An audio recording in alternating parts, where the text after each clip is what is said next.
El tratamiento quirúrgico más empleado en la actualidad para las fracturas de tibia es, cuando las puntas son así abiertas, ustedes tienen que empezar lo más frecuente. Aquí y en las otras especialidades. La pregunta es muy abierta. Y hay varias preguntas abiertas en trauma y tienen que saber, digamos, revisarlas. Primero me hablan, hay que revisar, fracturas de tibia. ¿Fracturas de tibia dónde? Tercio proximal, tercio medio, tercio distal, fractura articular, no articular. ¿De qué me están hablando? ¿Me han puesto? No me han puesto, muy bien. Cuando es así, se piensa en lo más frecuente. ¿Cuál es la fractura más frecuente en la tibia? Diafisiaria. Muy bien. Entonces pienso, a ver, las fracturas diafisiarias son las más frecuentes, exacto. ¿Cerradas o abiertas?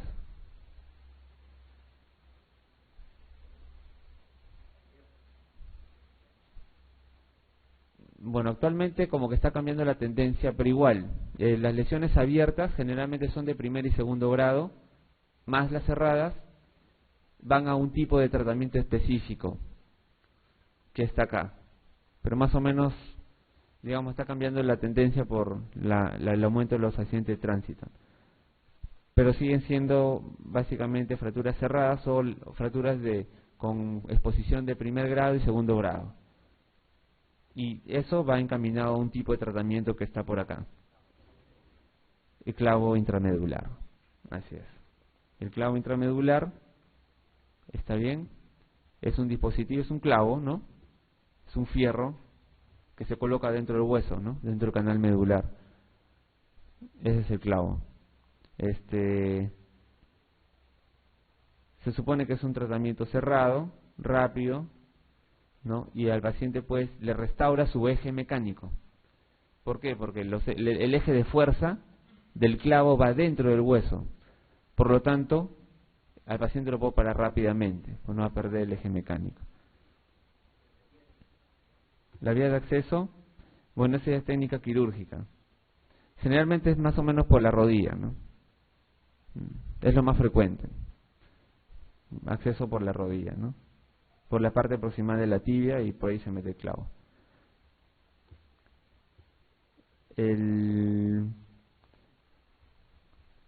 Ya.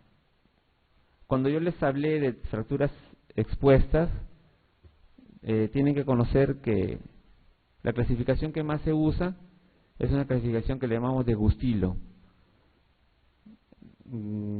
Esa clasificación de Gustilo clasifica las fracturas expuestas en 3 grados. O sea, fracturas cerradas por un lado y fracturas expuestas por clasificación de Gustilo. Entonces vamos a hacer un cuadrito. Ahí está. Fracturas expuestas de primer grado, fracturas expuestas de segundo grado y fracturas expuestas de tercer grado. Y el tercer grado se clasifica en tercer grado A, en tercer grado B y en tercer grado C. Para efectos prácticos, las fracturas expuestas de primer grado son generalmente lesiones de adentro hacia afuera. ¿Cómo es eso? Por ejemplo, alguien está jugando fútbol y lo planchan y se fractura la tibia. Pero no se fractura en el lugar de la plancha, sino, digamos, en el tercio medio, tercio un poco medio proximal. Entonces, ese es un mecanismo indirecto y la lesión es, el hueso sale hacia afuera y crea una lesión de menos de 1 centímetro o hasta 1 centímetro de diámetro o de longitud de la herida. ¿Está bien? Para el Gustilo 2, generalmente es una lesión de adentro hacia afuera también, ¿no? Y en algunas lesiones de afuera hacia adentro, como puede ser un golpe seco, ¿no? Puede ser por un parachoque, ¿no? Y puede ocasionar una herida de 1 hasta 10 centímetros de longitud. En ninguna de las clasificaciones 1 y 2 hay lesión vascular ni lesión nerviosa. Y en la clasificación de grado 3 son generalmente lesiones por traumas severos. Generalmente la lesión es de afuera hacia adentro. Y acá estamos hablando pues de impactos a alta velocidad, ¿no? Como pueden ser accidentes de tránsito, ¿no? Traumas directos, caídas de altura, ¿no? Caídas, digamos, a velocidad por esquí, ¿no? Que no se ve pues acá en el país, está digamos descrito. Y también pacientes que han sufrido pues algún accidente por alguna máquina, ¿no? Amoladoras, etcétera, ¿no? También atricciones, ¿no? Atricciones, aplastamientos, ¿no? Por rocas, menos frecuente también. Y las lesiones pues de grado A es cuando la piel lo puedo cerrar, o sea, me alcanza la piel para cerrar el hueso, para coberturar el hueso, o los tejidos adyacentes, músculo, etcétera. La idea es no dejar el hueso expuesto. Ese es el A. El B es cuando tengo que hacer un colgajo local para poder cubrir el hueso. Y el C, aparte que para cubrir el hueso necesito un injerto libre, porque no tengo colgajos locales ni me cierra la piel primariamente, hay lesión vascular y lesión nerviosa, ¿no? Y esto, obviamente el 3C es de peor pronóstico y muchas veces va a la amputación, ¿no? A la amputación del miembro. Y el 3B, dependiendo del grado de lesión y de compromiso de partes blandas, puede ir también inclusive a la amputación. Las de 3A son de un poquito mejor pronóstico, y las de grado 1 y 2, obviamente dependiendo también de la evolución de las partes blandas, también se ve dependiendo si es de un buen o un mal pronóstico, ¿no? ¿Por qué les hacía ese hincapié? Por esto, por la estabilización de estas fracturas.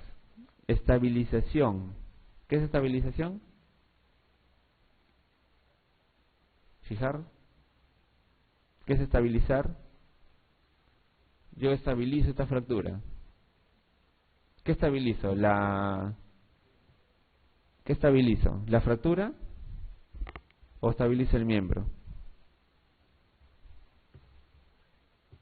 En realidad estabiliza el miembro, ¿no? Por ejemplo, si veo una fractura de tibia, yo le pongo una férula o le pongo un yeso, estoy estabilizando el miembro. Entre comillas, estabilizo la fractura, ¿no? Pero en una posición de repente inadecuada, ¿no? Solo para manejo de urgencias. Ahora, la estabilización tiene también otro punto, otras cosas, otros temas que en este caso no corresponderían, ¿no? Me hablan de una fractura abierta de grado 1 y 2, ya hemos mencionado las fracturas abiertas de grado 1 y 2, y actualmente en la actualidad, dice, se puede hacer con, muy bien, entonces, ¿qué puedo ponerle a este paciente con una fractura abierta de grado 1 y 2 de emergencia, me dice acá? Ya, esa es una opción.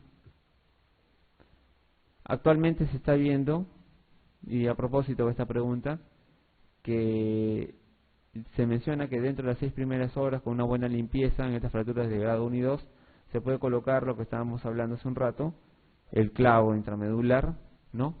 Por eso que yo le mencionaba hace un momento que las fracturas expuestas de primer y segundo grado generalmente van encaminadas a un tipo de tratamiento, ¿no? Junto con las cerradas.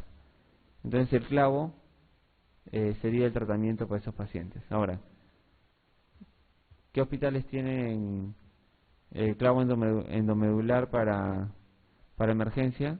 Esa es tarea para ustedes, ¿no? Esa es tarea para ustedes.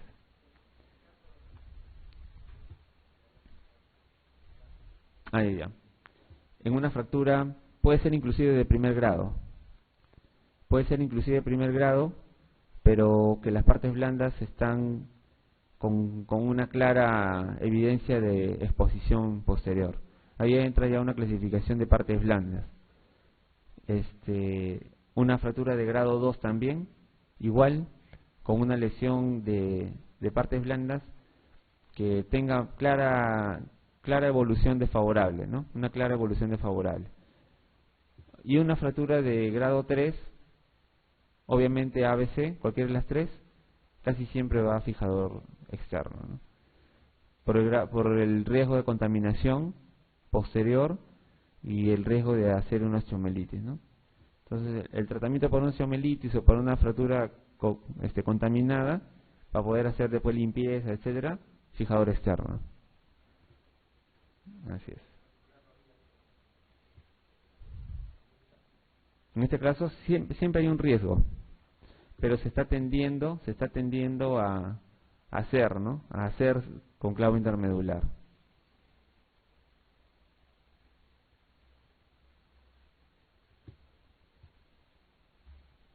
Muy bien. Escayola es yeso, ¿ya? Escayola es yeso. Una escayola, pues, es un yeso que se coloca, pues, en diferentes partes del cuerpo, o sea, miembro superior, miembro inferior. Acá me dicen qué tipo de escayola se colocaría a un enfermo. Se supone que el enfermo es un fracturado, ¿no? Y me dicen tras reducir, o sea, ya tengo el concepto. Reducir significa, ¿no? Mantener eje, longitud, controlar las fuerzas, en este caso rotación, descizallamiento. Ya sé que es reducir. Dice, yo ya reduje la fractura diafisaria de tibia, o sea, y le quiero poner un yeso. O sea, quiere decir que esta fractura fue fácil de colocar en su sitio, en la emergencia, con la mano. O sea, no necesita de placas, tornillos, clavos, fijadores cerro, nada. Eso es lo que me está diciendo acá. Y me dice, quiero colocarle un yeso para seguir un tratamiento ortopédico. Porque tiene buen pronóstico, de repente es un paciente joven, o simplemente porque el paciente no quiere operarse, ¿no? O simplemente porque quedó tan bien y ya no quiero, pues, someterlo al riesgo quirúrgico, al riesgo de la operación, ¿no?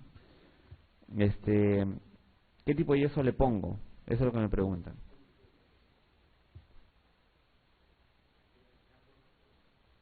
Ya. Pelvipedio. ¿Saben lo que es una calza de yeso? Este es un muslo, ¿no? Esta es la ingle, es la rodilla, el tobillo y el pie, ¿no? ¿Listo? Entonces, pelvipedio significaría inmovilizar la pelvis, ¿no? Hasta el pie, ¿no? Hasta acá. La calza de yeso es un tubo. Las calzas son tubos de yeso. Generalmente la calza se coloca solamente para inmovilizar la articulación. Entonces, si yo quiero inmovilizar la rodilla, el tubo iría acá, ¿no? Ahí está, un tubo ahí. ¿Está bien? Una calza. El yeso inguinopedio va desde la ingle, desde acá, hasta el pie. El pelvipedio iría desde toda la pelvis hasta el pie. Un botín sería pues una botita acá nomás, ¿no? Chiquito. Y una férula, solamente un yesito por la parte posterior. Entonces, ¿qué le pondría acá? Una fractura diafisaria de tibia. ¿Alguna otra opción? Dos articulaciones. Inguinopedio, ¿no? Inguinopedio. ¿Listo? Algunos le mencionan muslopedio, ¿no? Pero el muslopedio generalmente es un poquito más corto, ¿no? ¿Está bien? Algunos prefieren movilizar todo el muslo, algunos solo el muslo, digamos, hasta la parte media, ¿no? ¿Por qué? Porque generalmente puede ser el paciente cuando se quiere sentar hace ángulo y puede provocar lesiones, ¿no? Entonces prefieren movilizar a veces todo el muslo y le ponen hasta la ingle, ¿no? Inguinopedio, sí. Muy bien. Ahora vamos con lesiones traumáticas de tobillo. Las lesiones traumáticas de tobillo, pues, son lesiones por accidentes, ¿no? Pueden ser por impacto, golpe directo, golpe indirecto, trauma indirecto. Las lesiones de tobillo se dan en diferentes puntos Como habíamos visto también en la zona de la rodilla, hay parte ligamentaria, hay parte muscular, hay parte ósea. La parte ósea está conformada en este caso la articulación del tobillo básicamente por 3 huesos. ¿Está bien? No se dejen sorprender por el calcáneo. 3 huesos son el tobillo: el hueso tibia, el hueso peroné y el hueso astrágalo. Está bien, en su parte distales, tibia y peroné, y en toda su extensión prácticamente el hueso astrágalo. El hueso tibia, que tiene una zona pues articular importante con el astrágalo grande, y el hueso peroné solamente que funciona de manera de soporte lateral. Un soporte lateral que no permite que el hueso astrágalo se vaya hacia afuera. O sea, lo sirve como tope. Pero la tibia también no se queda atrás, tiene su tope. Y tiene este maleolo, ¿no? El maleolo medial. Si ustedes se tocan el tobillo, en el lado medial van a sentir una bolita. Ese es el maleolo interno. Y en la parte lateral van a sentir también otra bolita, y ese es su maleolo peroneo. El maleolo peroneo siempre es más largo, llega hasta más abajo. Y el maleolo tibial es más pequeño. Entonces, si nosotros hacemos la comparación, vamos a ver más largo el peroné, más corto el maleolo tibial. Y si ustedes se tocan el tobillo, van a sentir que el maleolo interno o tibial está más arriba y el peroné más abajo. Aparte de eso, la tibia y el peroné en la parte distal se solapan, se cubren en una zona que nosotros le vamos a llamar zona de overlap, ¿no? O se solapan simplemente, ¿no? Superposición, así es. Sobreposición. En este caso tenemos acá también el astrágalo. Es un hueso pues totalmente articular, totalmente lleno de cartílago, porque es puro articular, y va a tener una zona de inserciones ligamentarias bastante importantes. Toda esta zona es prácticamente puro ligamentos. ¿Por qué? ¿Por qué hay tantos ligamentos acá? Hay tantos ligamentos porque el tobillo es una articulación que prácticamente pues soporta todo el peso del cuerpo, prácticamente. Y la estructura del tobillo es pequeña. Si ustedes comparan la rodilla o la cadera con el tobillo es mucho más pequeño. ¿Y por qué resiste más cantidad de fuerza, de peso? ¿Por qué? Porque tiene una serie de la estructura ósea, que es prácticamente, es como nosotros le decimos, una mortaja, ¿no? Es como un pilón en la zona superior y una mortaja en la zona inferior, que prácticamente funciona como una caja y no permite pues en este caso movimientos groseros. Y la estructura ligamentaria, que es muy importante, que funciona pues de manera sostén en toda esta articulación. Entonces acá nosotros lo llamamos mortaja tibio-peronea, que funciona como una caja, ¿no? No va a dejar que se mueva prácticamente el tobillo y es muy muy estable. Por eso que ustedes pueden saltar 1,5 metros, 1 metro sin ningún problema, ¿no? Ahora, cuando saltan de mucha altura también va a haber problemas, sí se va a lesionar, ¿no?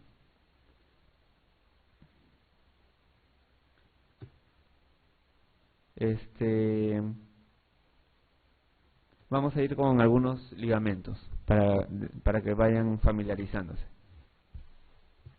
Tenemos en la zona medial, en la zona interna, el ligamento más fuerte del tobillo, que es el ligamento deltoideo.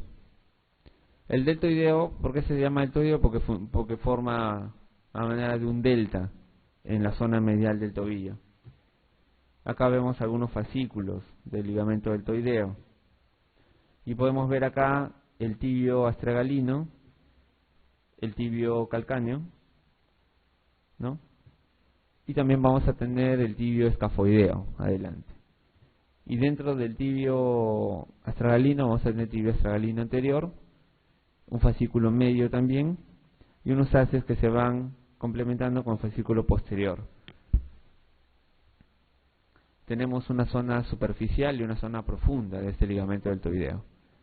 Es un ligamento tan fuerte que generalmente en las fracturas de tobillo, cuando en vez de romperse el ligamento, se lo jala el hueso y aparece una fractura en esta zona del hueso, y esa fractura es típica típica de una fractura o una luxofractura de tobillo.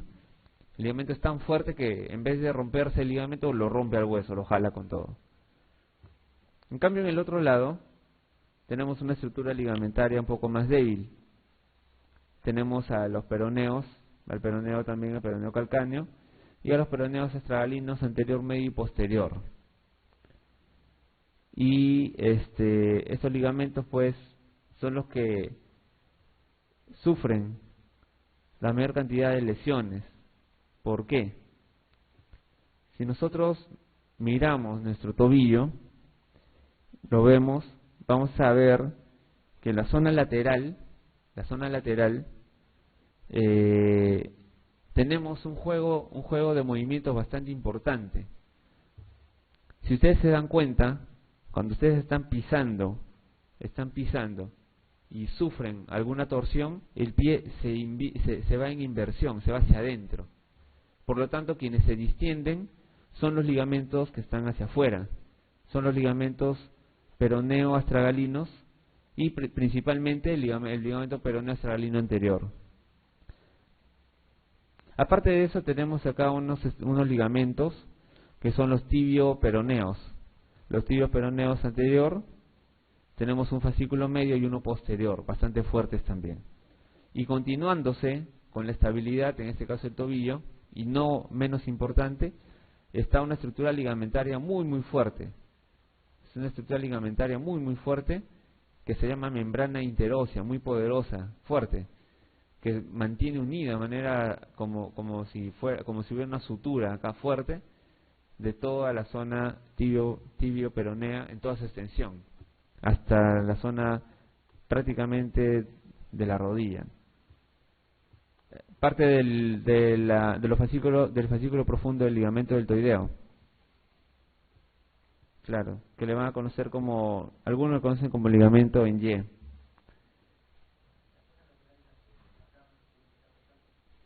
Claro, esta zona de acá, la zona lateral, como es más inestable que la zona medial, un paciente una dama que usa pues un taco elevado, y el pie pues generalmente, como estamos mencionando, se va a ir en inversión, o sea, se va a ir hacia adentro, va a lesionar básicamente la zona externa y va a provocar un esguince importante acá, ¿no?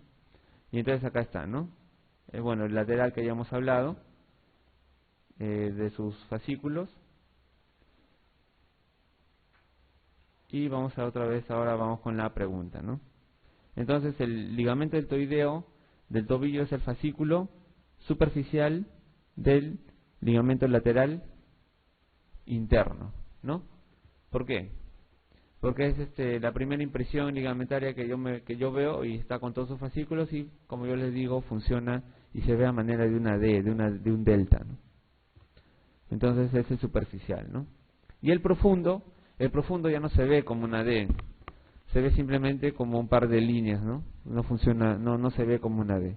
El ligamento completo sí se lo ve como si fuera un delta, o sea, el ligamento deltoideo. Esto ya está. Los movimientos del tobillo, en realidad son mixtos. Hay un movimiento de flexión plantar y un movimiento de extensión o flexión dorsal del tobillo, ¿no? Pero cuando nosotros estamos haciendo estos movimientos, también se van a combinar con movimientos de inversión, ¿no?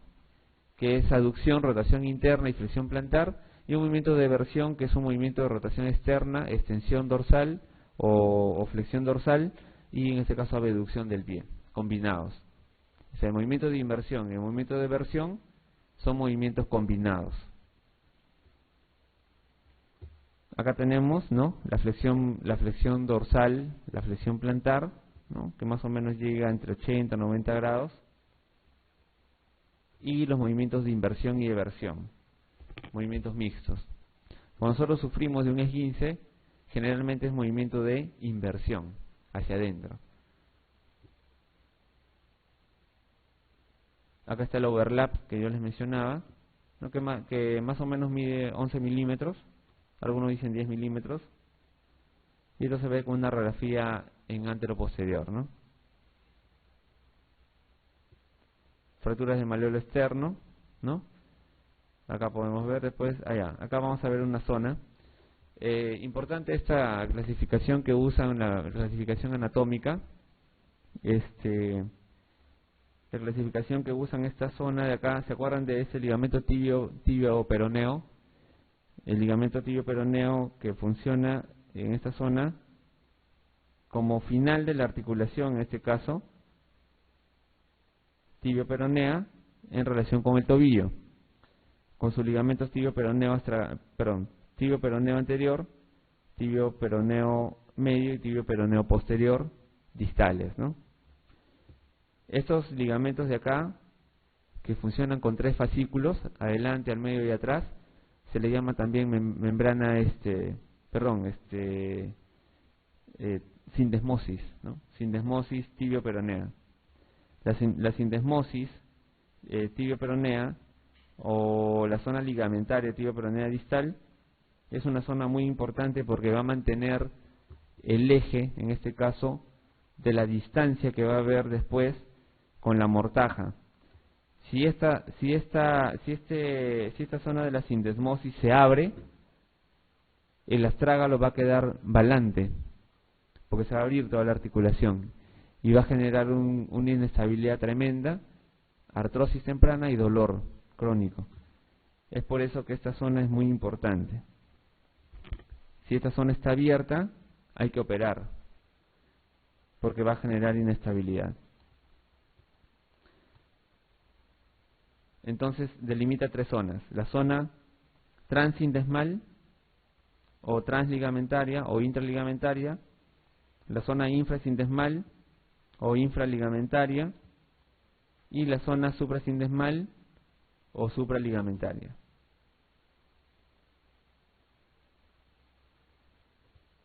Acá estamos viendo el malleolo interno y van a ver que este ligamento deltoideo es tan fuerte que en vez de romperse el ligamento, casi siempre rompe primero al malleolo antes que él se rompa. Como vemos acá en esta radiografía, cómo se ha roto todo este malleolo interno, ¿no? Muy bien, y fracturas con nombre propio. Acá hay una fractura con nombre propio. Cuando se rompe el malleolo interno del tobillo y se rompe el cuello del peroné, cuello y peroné estamos hablando arriba, ¿no? En la zona prácticamente de la rodilla. ¿Cómo se va a romper el malleolo interno y después el peroné arriba? ¿Qué tendría que haberse roto primero? Se tuvo que haber roto la sindesmosis o la zona ligamentaria tibio-peronea distal y se tuvo que aperturar toda la membrana interósea, ¿no? Entonces es una lesión bastante grave. Y esa tiene nombre propio y se llama como una fractura, en este caso en Meisenov, ¿no? Y esta es la fractura de Meisenov y van a ver cómo se rompe la zona medial, el malleolo interno, la fuerza se va a desplazar por toda la zona intraligamentaria, se va a abrir toda la sindesmosis y va a terminar la fuerza rompiéndose en la zona proximal del peroné.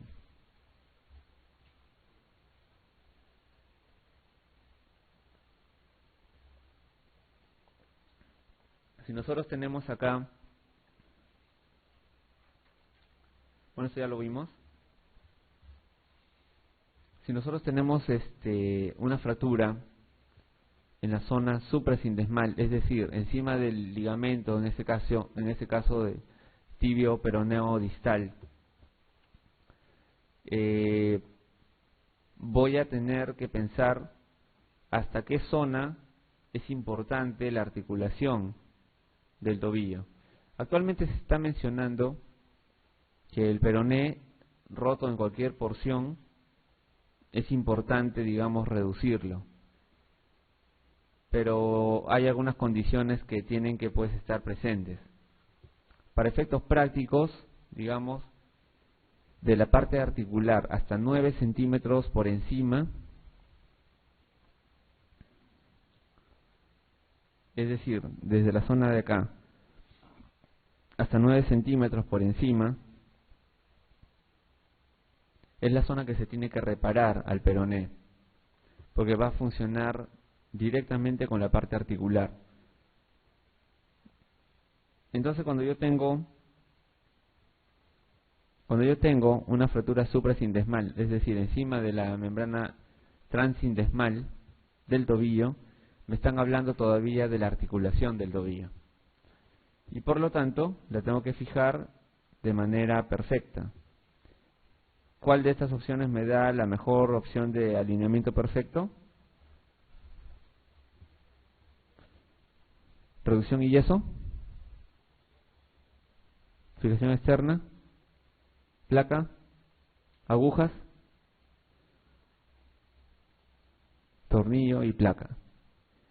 Los tornillos y placas, las placas en general van a dar estabilidad perfecta, es lo que se menciona. Es por eso que los tornillos y las placas generalmente se emplean para fracturas articulares. Y si estamos hablando de una fractura suprasindesmal del tobillo, estamos considerando que esa zona es articular. Por eso es que estamos operando y que necesitamos dejarlo lo más perfectamente posible. Osteosíntesis, así es. Osteosíntesis en general es cualquier procedimiento quirúrgico relacionado con materiales o implantes de cualquier tipo para conseguir una reducción, en este caso lo más perfectamente posible, o si no se puede, en todo caso anatómica, funcional, ¿no? Osteosíntesis.